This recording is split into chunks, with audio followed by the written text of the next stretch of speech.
ما نجمتش توفق ما بين قرايتك، خدمتك، تتعلم سكيل، تعمل أصحاب، تمشي تعمل سبور. من الأخر الفيديو باش نعطيك دي استراتيجي اللي عاونوني كقصي كي كنت نقرأ، كنت بريزيدون كلوب، كنت نفريلانسي وندخل فلوس فرد وقت. الاستراتيجيات هذوما كانت تطبقهم باش يعاونوك اليوم بالغد. الأولى ولين نتصور متوقعها اللي هي التايم مانجمنت. فما تكنيك اللي اسمها البومودورو تكنيك اللي عاونتني في قرايتي عامة الباك، اللي هما انك تقسم وقتك لديزانترفال نتاع 25-30 دقيقة ولا حتى أكثر، وانك ترتاح ما بيناتهم 5 دقائق.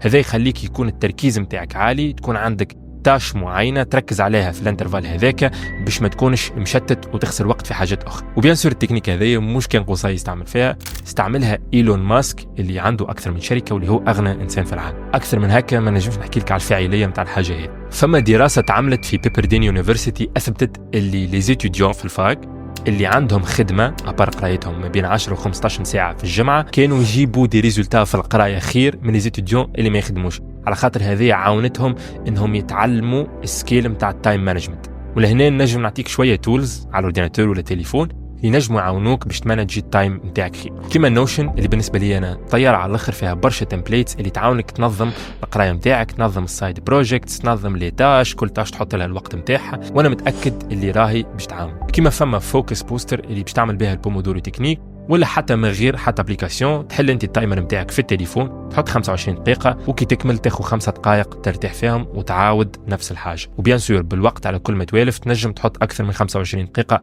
كانترفال. الحاجه الثانيه اللي هي البيريتو برينسيبل 80-20، معناها 20% من الخدمه تجيب 80% من الريزولتا. كيفاش؟ هاو باش نفسر. حاول لوج على لي تاش لي شابيتر ولا الحاجات اللي يجيبوا في لو ماكسيموم ريزولتا في قرايتك، في اكزاماناتك، في خدمتك، ولا في الحاجه اللي تحب تعملها مع الحاجات هذوم.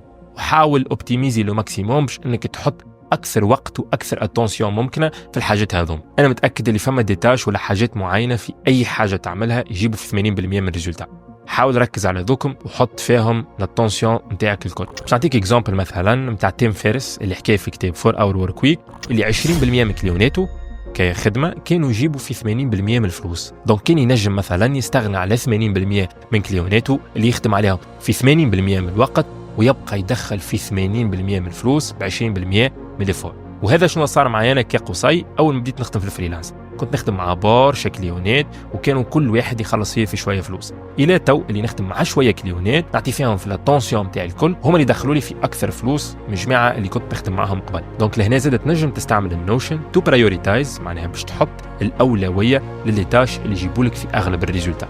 مش معناها تهمل الماتيريات الاخرين ولا تهمل الحاجات الاخرى، ولكن حاول ركز على الحاجات اللي بتجيب لك اغلب الريزولتا كبداية. ثالث حاجة انك تبني عادات متواصلة sustainable habits. كي نحكيو على العادات نحكيو على كتاب Atomic Habits متاع جيمس كلير، اللي هنا يعلمك كيفاش تبني عادات بشوي بشوي من غير ما تأثر نيجاتيفمون على الحاجات هذوما، واللي ألون تيرم بتجيب لك ريزولتا طيارة على الآخر. دونك لهنا إذا كان أنت مثلا تحب تتعلم سكيل من غير ما تضيع قرايتك، نجم كبداية تتعلم بعد القراية 4 ساعة، بعد تولي نصيف ساعة، بعد تولي ساعة، من غير ما تفكتي البرفورمانس تاعك في قرايتك، إلا أن تلقى روحك تحط في ساعة ساعتين كل يوم من غير ما تأثر على قرايتك جمل. ولهنا زاد فما ريشيرش أثبتت اللي لي زيتوديون اللي يبنيوا عادات بشوي بشوي تاع خدمة ولا متاع إنه يتعلم حاجة مع قرايته، جينيرالمون هما اللي يوصلوا، هما اللي يشدوا في الحاجة هذيك يتعلموها بالكدا من غير ما يضروا البرفورمانس نتاعهم في القراية جملة. دونك لهنا مهما كانت قرايتك راك قادر تدخل عادات نتاع انك تتعلم ولا تعمل حاجات ابار الوقت اللي تعديه في الليسي ولا الفاك. تول مزيانه لهنا اللي هي هابيتيكا اللي تخليك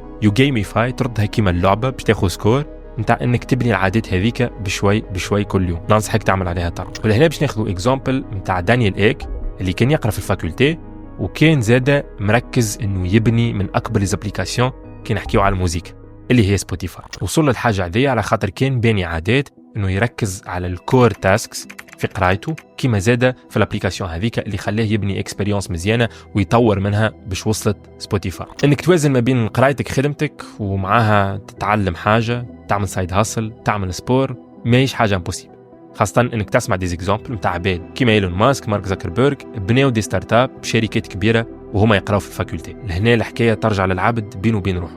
هل انت تحب تعمل الحاجه هذيا وباش تضحي بانك تشد التليفون تمشي تلعب ولا تخرج تعمل دوره باش تبني مستقبل خير ليك ويلا لا. اما خساره نتصورك راك في 2024 زاده قلت باش نتعلم هذيك، باش نعمل بدن، باش نعمل فلوس ونعمل حاجات هذه الكل، وما صار منها حد شيء.